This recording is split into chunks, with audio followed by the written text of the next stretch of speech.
mas ele tem que mandar os seus para fazer. Glória a Deus. Nosso pastor. Eu saúdo a todos com a paz do Senhor. Glória a Deus. Deus está presente nesse lugar. Eu posso sentir a sua presença pelos louvores, pelas saudações.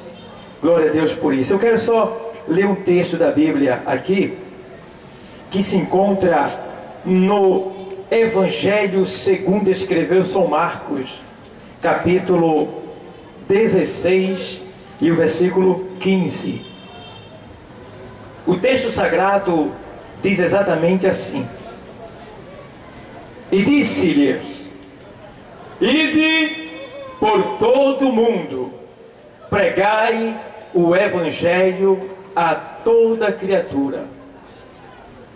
Vou repetir. E disse-lhes: ide por todo o mundo, pregai o Evangelho a toda criatura. E no 16 ele diz: quem crê e for batizado será salvo, mas quem não crê será condenado. Está aí um texto bíblico que quem falou não foi nenhum profeta, né? Não foi nenhum discípulo, não foi nenhum servo de Deus aqui na terra, foi o próprio Senhor Jesus Cristo. Então, aqui o texto deixa bem claro, para nossa confiança, deixa bem claro, que foi o Senhor Jesus. Porque alguém poderia dizer, questionar: isso aí é o homem que está falando, é o homem que escreveu. Não, aqui uma narração real de palavras que foram ditas pelo Senhor Jesus aqui na terra. E quando ele diz: pregai o Evangelho a toda criatura, então é isso que está acontecendo aqui nessa tarde. Nós, que somos servos do Senhor Jesus Cristo, estamos aqui pregando o Evangelho de Cristo. E o Evangelho, a palavra Evangelho, é uma palavra que deriva do grego, a linguagem que foi escrito no Novo Testamento. E a palavra Evangelho no grego, ela é escrito Evangelion. E Evangelion, do grego para o português, quer dizer boas novas. E quando se refere a Cristo, aí o Evangelho tem o nome de boas novas de salvação. Então, essa palavra Evangelho, ela era usada nos tempos antigos, quando o mensageiro de uma batalha voltava para dar notícia ao seu general do que havia acontecido na batalha. Então o general dizia: quais são as boas novas? E aí o mensageiro, ele dizia: as boas novas é que foram salvas. E aí ficou esse texto, foi transladado para o Novo Testamento e foi colocado, aplicado no Evangelho de Cristo, e colocaram esse nome para derivar, ou seja, de certa forma, que quando Jesus Cristo, ele ia nascer, ou melhor, quando ele estava nascendo, ele tinha nascido há pouco tempo, apareceu miríades de anjos, dizendo: olha, paz na terra, né? Glória seja dada a todos os homens, né? No céu e na terra, porque é nascida a salvação de Israel, né? E aí os anjos anunciaram a salvação de Israel. E quando o anjo também anunciou a Maria que ele iria nascer, que ela iria conceber, ele também disse que este que seria concebido por ela, ele haveria de salvar o seu povo, e ele também haveria de perdoar os seus pecados. Então Jesus Cristo, ele é as boas novas de salvação para todos que nele crê. Então a gente vê também que o Evangelho, na Bíblia nós encontramos 4 Evangelhos, tá?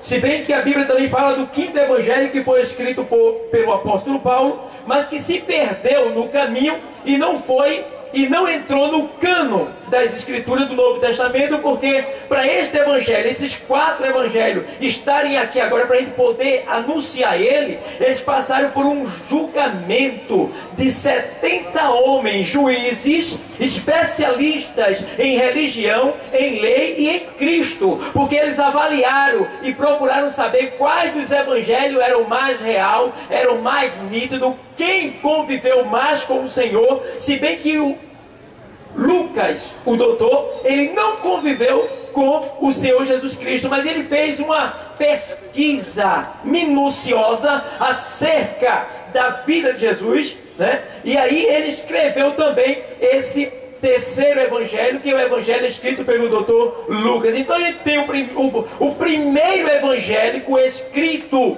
que é Marcos. Se bem que aqui cronologicamente na Bíblia o primeiro evangelho é Mateus, mas tipologicamente, ou seja, teologicamente, né? O primeiro evangelho a ser escrito foi o evangelho escrito por Marcos, que é esse que eu li agora. E os textos deixam bem claro que Marcos, ele escreveu esse evangelho 26 anos depois de Jesus ser assunto ao céu. Depois dele ter subido aos céus, então pregou-se 26 anos só teoricamente, só boca a boca. E depois que se viu que Jesus ainda não tinha voltado, eles resolveram escrever os relatos de Jesus para que ficasse gravado, né, em letras, para que outros pudessem ler e assim também continuasse a evangelizar o mundo aonde quer que ele chegasse. Então, aqui a gente vê que temos o primeiro evangelho escrito teologicamente, que é o evangelho escrito por Marcos.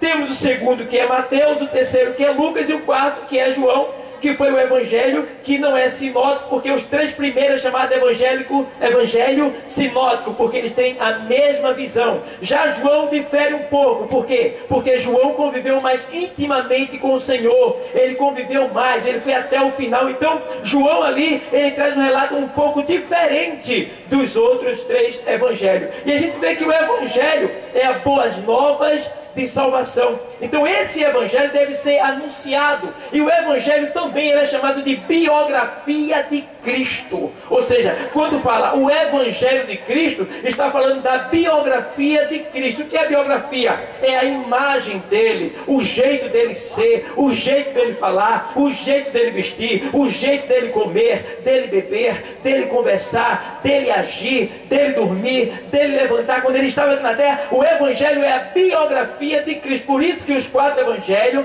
só falam de Jesus Cristo. E é por isso que nós estamos aqui também para anunciar esse evangelho de Cristo, que fala da pessoa dele. Porque o evangelho, que é a biografia de Cristo, que é a nova de salvação, esse evangelho tem transformado a vida de muitas pessoas, inclusive a minha.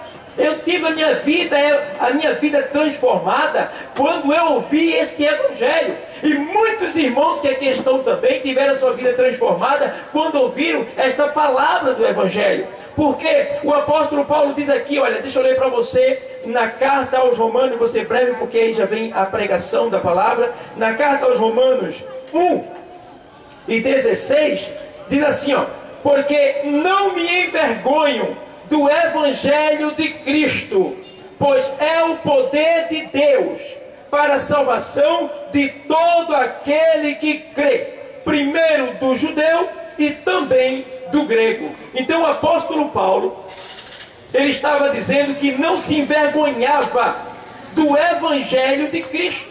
Ele estava dizendo, pois é o poder de Deus para a salvação de todo aquele que crê. Então este evangelho, ele é a salvação de Deus, ele é o poder de Deus para salvar todo aquele que crê. Por isso que ele diz lá, na leitura aqui de Marcos, ele diz assim, olha, ide e pregai o evangelho a toda criatura.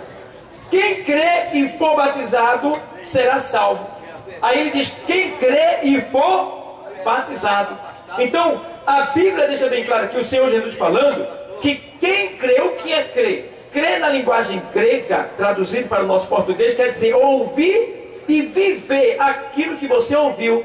Quando eu creio em Cristo, quando eu acredito em Cristo, eu tenho que andar como Ele andou, eu tenho que viver como Ele viveu, eu tenho que fazer aquilo que Ele me mandou. Então isto é crer. Se eu digo que creio e não faço conforme, então eu não creio, porque eu não estou fazendo. Se eu não estou fazendo, é porque eu não confio, é porque eu não creio. Então quando eu creio, eu me entrego. Então o Evangelho é isto: quem crê e for batizado. Então quando eu creio, quando eu acredito, quando eu me entrego, o que é que acontece? Eu me batizo. O que é batismo? Batismo é um sepultamento público da velha criatura. É quando o homem reconhece que ele quer morrer para o mundo. Então ele quer confessar publicamente. Então ele vai para uma igreja aceitando Jesus, né? Ali ele é direcionado a um batismo, depois de ser anunciado o que significa batismo. E depois ele é batizado. Então publicamente, quando o homem é batizado ali, ele é imerso na água, porque o batismo tem que ser por imersão e não por aspersão, né? Porque a Bíblia diz que o batismo é um sepultamento público, e ninguém é sepultado com um pouquinho de água, tá? E a água simboliza a areia espiritual. É por isso que o homem é mergulhado na água, e quando ele levanta, ele ressuscitou com Cristo. Ou seja, ele morreu com Cristo e ressuscitou com Cristo. Isso é o batismo, é um sepultamento da velha criatura. É quando o homem diz assim: olha, eu não quero mais ser a velha criatura, eu não quero mais andar, eu aceitei Jesus, eu quero ser transformado, e eu não vou mais andar com pornografia na minha boca, eu não vou mais andar roubando, eu não vou mais me prostituir, eu não vou mais adulterar, eu não vou mais matar, eu não vou mais viver essa vida de engano, de malícia que eu vivia. Eu quero ser transformado. Então o homem confessa publicamente, dali por diante ele passa a viver uma nova vida, uma vida de novidade. Então o Evangelho é isso, é para transformar. Se eu fosse perguntar aqui para alguns irmãos o que Deus fez na vida deles, além dele entregue a salvação, muitas coisas Deus fez, muitas. Se a gente observar, é visível aí onde você está agora ouvindo a palavra. Se tiver alguém que é cristão do seu lado, eu pergunto: o que foi que Deus fez na sua vida, além de ter lhe dado a salvação? E a pessoa vai dizer muitas coisas, vai dar muitos testemunhos. Então, amados, nessa tarde, o Evangelho de Cristo vai ser anunciado. O nosso diácono Edson, ele vai trazer a mensagem. Então, olha, fica atento. Se tu quiseres ser transformado, abençoado, se tu quiseres mudar de vida, se tu quiseres enriquecer agora, Cristo, ele pode fazer isso se você crer e o aceitar. Porque aqui no Evangelho escrito por João 1:12, diz que a todos quanto o receberam, deu-lhe o poder de serem feitos filhos de Deus, a saber, aos que creem no seu nome. Então, todo aquele que crê, que recebe a Cristo como Salvador, ele recebe a dádiva, o poder de se tornar filho de Deus. Então nessa tarde, o Senhor, ele quer te tornar filho dele. Ele quer fazer com que você se torne filho dele por adoção. Nessa tarde o Senhor, ele quer te adotar, ele quer mudar a tua vida. Creia tão somente, te entrega para o Senhor, recebe ele como Salvador da tua vida, e tu serás tremendamente abençoado. Eu quero retornar para meu dirigente, que vai passar para o mensageiro. Glória a Deus, né? Por tudo, agora vem a melhor parte, né? Nosso